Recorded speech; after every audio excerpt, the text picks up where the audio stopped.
a bit of rum with Coke, like you said, and a bit of pastis with lemonade.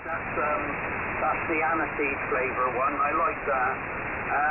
I know, I mean, it's funny actually, isn't it? Bernie and I went to Scotland in the car years ago, and we had a couple of glasses of whiskey up in Scotland, and it was beautiful. It was absolutely lovely. Really did enjoy it, and we bought a bottle to take home. It never tasted the same when we got back home. It never tasted the same. So I'm not keen over a whiskey, but I did enjoy it. It's like a lot of things. In the place it actually comes from, and you're over there, you enjoy it. But when you try and take it home and try it differently, it's not the same.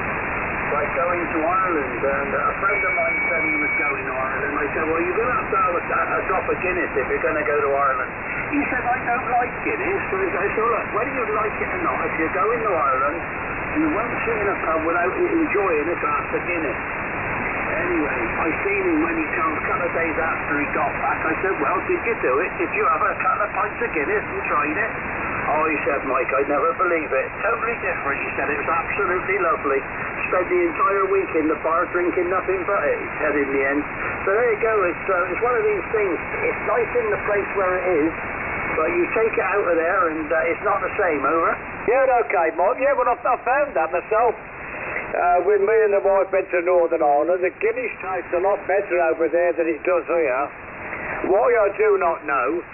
And what we did, we had a Guinness and a whiskey chaser, because they take that long to do the Guinness, because they put a little bit in, you know, they poured it very, very slow, Mike, as you know,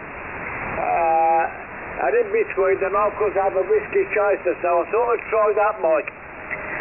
But the only thing is, you have too many whiskey chasers and Guinness, you'll come home like a blinking penguin, over. Yeah, I can see that happening. Well, actually, I mean, most of the Irish pubs, I think you'll find, the guy, the landlord, will pull, before he opens, he'll pour a load of Guinness, put them in, and put them on the bar, and they're there. So when you go in, he grabs one and he fills it up. So he's half filled, and that makes it quicker, obviously, as the night goes on. But he keeps a couple of jars half full with Guinness and tops them up as in when. But it's so smooth, the Guinness in Ireland. The London Guinness, I don't know, it's made with that water that's passed by everyone, Sam, over. Yeah, you're right. But the state Guinness is very, very good for you, healthy-wise. Because quite a few people swear by it, Mike. If you lack of iron in your blood, or lack of this, that, and the other, Guinness is good for you. And if people are anemic and things like that, they recommend Guinness, Mike, over. Well, yeah, I mean, when I was in hospital for quite a while, years and years ago, and they give me a half a Guinness, and but I've always, funny enough, out of all the beers, I've always liked things like Velvet Stout, some of the stouts, mainly Lackerson Velvet Stout, as well as Guinness. I've always preferred the dark beers or stouts over ordinary bitter. I find ordinary bitter quite bad. But anyway, yeah, I don't think we had any beer over the Christmas. Oh, yeah, we did. We bought 1 pack of 6 of brown beer, Pelforth dark beer, and that's pretty good. But yeah, actually, I think it's like anything. In moderation, it's good for you. But after that, you start falling over. It's not good for you, over.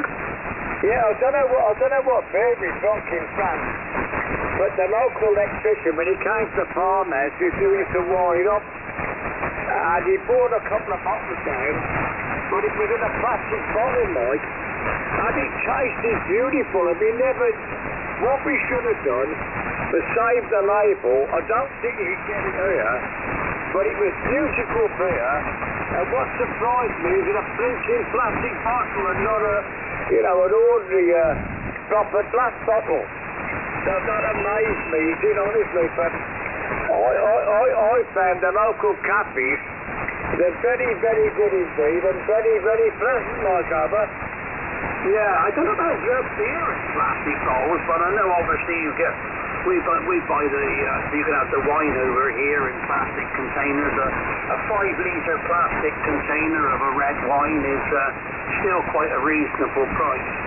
But you know, I done a cycling trip to North Spain with 4 of us on push bikes to North Spain.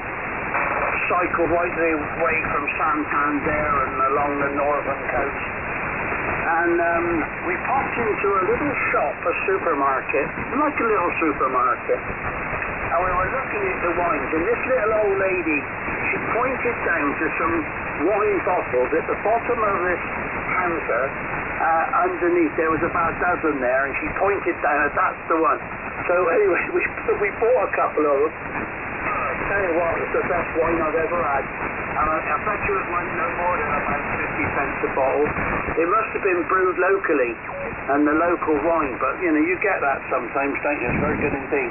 Hey, Sam, I'm going to go and pop round, was it 10 to 5? I like to watch the Aliens, a series about aliens at 10 to.